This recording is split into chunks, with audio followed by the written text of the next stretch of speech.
Welcome to the official channel of true science Hindi. आज की video में मैं आपको बताने वाला हूँ एक ऐसी स्पेस ऑर्गेनाइजेशन के बारे में जिसके रॉकेट को रेलवे स्टेशन से लॉन्च पैड तक ले जाने के लिए साइकिल और बैलगाड़ी का यूज किया गया था। तो चलिए शुरू करते हैं। एक टाइम था जब स्पेस रेस सिर्फ दो देशों के बीच थी, अमेरिका और उस टाइम का सोवियत यूनियन। दोनों एक दूसरे से compete कर रहे थे। कौन पहले मून तक पहुंचेगा, कौन पहले यूनिवर्स के सीक्रेट्स खोज लेगा। और उसी दौरान एक छोटी सी डेवलपिंग कंट्री इंडिया अपने स्पेस ड्रीम का ब्लूप्रिंट क्वाइटली बना रही थी। ना रिसोर्सेज, ना इंफ्रास्ट्रक्चर और ना ही टेक्नोलॉजी, सिर्फ था तो एक छोटा सा सपना। लेकिन कहते हैं ना, सपने अगर पूरे दिल से देखे जाएं तो उन्हें रियलिटी बनने से कोई नहीं रोक सकता। 1960s का भारत, पॉवर्टी हाई थी, इकोनॉमी स्ट्रगलिंग थी और लोगों के लिए बेसिक नीड्स ही एक चैलेंज थी। और इसी दौरान कुछ साइंटिस्ट्स ने डिसाइड किया इंडिया को अपना स्पेस प्रोग्राम होना चाहिए। कहने वाले हंस पड़े, बोले जिनके पास रोटी और सड़क की कमी हो वो स्पेस में क्या ही करेंगे। लेकिन कुछ लोगों ने इस सवाल का जवाब देना था, वो भी अपने काम से। केरला के एक छोटे कोस्टल विलेज थुम्बा में एक चर्च था, सेंट मेरी मैगडलिन चर्च, और वही चर्च बना इंडिया का पहला स्पेस रिसर्च सेंटर। एक चर्च के अंदर रॉकेट असेंबल हो रहे थे और बाहर लोग संडे प्रेयर कर रहे थे। और बस त्रिवेंद्रम का वो एरिया बन गया Thumba equatorial rocket launching station. As you know, we Indians are known for their jugaads. Different countries से कंपोनेंट्स लाए जा रहे थे। फ्रांस से सोडियम पेलोड, अमेरिका से मेजरमेंट इंस्ट्रूमेंट्स और सोवियत यूनियन से ट्रैकिंग कंप्यूटर। सारे कंपोनेंट्स के इंडिया आने के बाद आती है सबसे बड़ी प्रॉब्लम। उस टाइम हर कंट्री अपने अलग अलग मेजरमेंट सिस्टम यूज कर रही थी। फ्रांस मैट्रिक सिस्टम यूज कर रहा था और अमेरिका इंपीरियल सिस्टम यूज कर रहा था। रिजल्ट, रॉकेट के पार्ट्स फिट ही नहीं हो रहे थे। पर इस प्रॉब्लम का सॉल्यूशन भी हमारे साइंटिस्ट के पास था।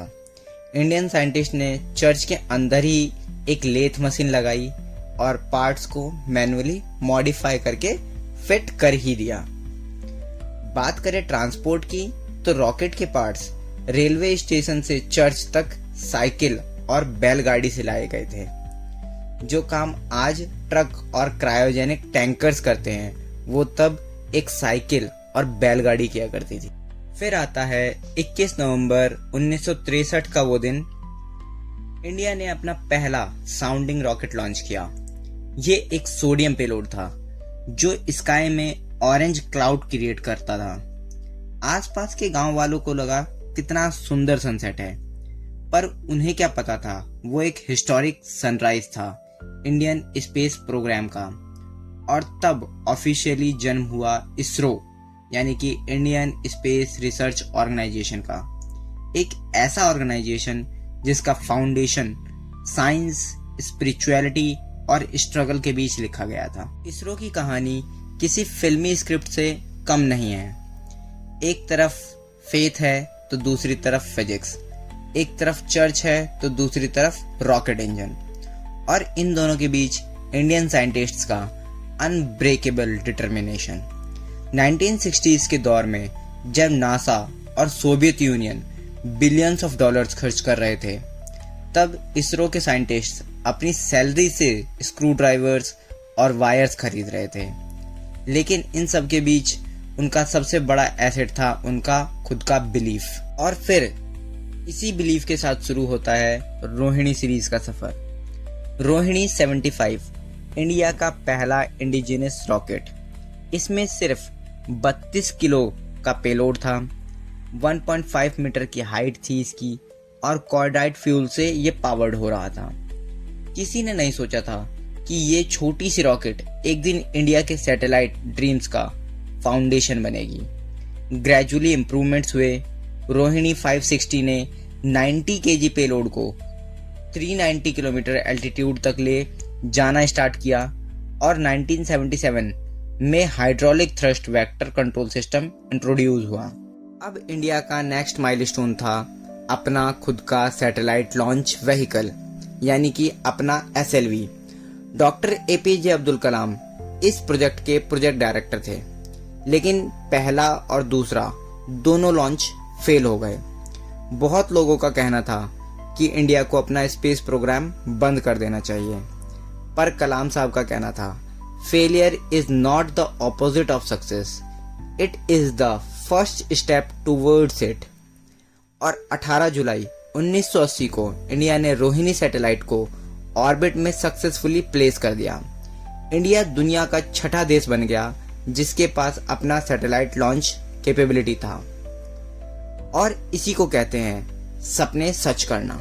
फिर आया PSLV यानी कि पोलर सैटेलाइट लॉन्च व्हीकल, एक रॉकेट जो वर्क हॉर्स ऑफ इसरो के नाम से फेमस हुआ। सॉलिड और लिक्विड फ्यूल का perfect combination, high reliability, low cost और एक्यूरेसी जो दुनिया को हैरान कर गई। PSLV ने रिमोट सेंसिंग, कम्युनिकेशन और इवन फॉरेन सैटेलाइट्स लॉन्च करने स्टार्ट किए, और 95% सक्सेस रेट के साथ ये इसरो का बैकबोन बन गया। साल था 2008। इसरो ने अपना चंद्रयान 1 लॉन्च किया। मिशन बहुत सिंपल, जिसका काम था मून को मैप करना, लेकिन रिजल्ट बहुत ही एक्स्ट्राऑर्डिनरी थे। मून पर पानी के मॉलिक्यूल्स डिस्कवर हुए। फिर आया मार्स ऑर्बिटर मिशन यानी कि मंगलयान। कॉस्ट सिर्फ $74 मिलियन, और ये कॉस्ट हॉलीवुड के द मार्शियन मूवी से भी सस्ता था, और ये मिशन एक ही अटेम्प्ट में सक्सेसफुल हुआ। इंडिया बन गया पहला देश जिसका मार्स मिशन पहले ट्राई में ही सक्सेसफुल हुआ हो। साल 2019 में लॉन्च हुआ चंद्रयान 2, जिसका विक्रम लैंडर क्रैश हो जाता है, पर इस प्रोसेस से मिला हुआ डेटा बहुत वैल्यूएबल होता है। इसरो ने हार नहीं मानी, और फिर 2023 में लॉन्च होता है चंद्रयान 3। इंडिया मून के साउथ पोल पर सक्सेसफुली सॉफ्ट लैंडिंग कर लेता है, और इंडिया बन जाता है मून के साउथ पोल पे पहुंचने वाला दुनिया का पहला देश। अब इसरो सिर्फ सैटेलाइट्स और रॉकेट्स तक ही लिमिटेड नहीं है, अब तो एम है ह्यूमन स्पेस फ्लाइट का, यानी कि गगनयान का।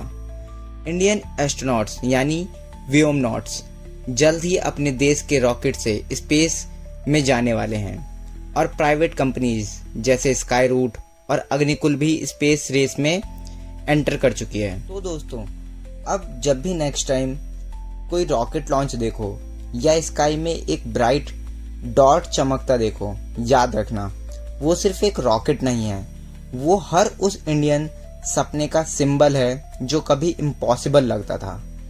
इसरो ने दिखाया है कि अगर विजन बड़ा हो तो रिसोर्सेज छोटे होने का कोई फर्क नहीं पड़ता।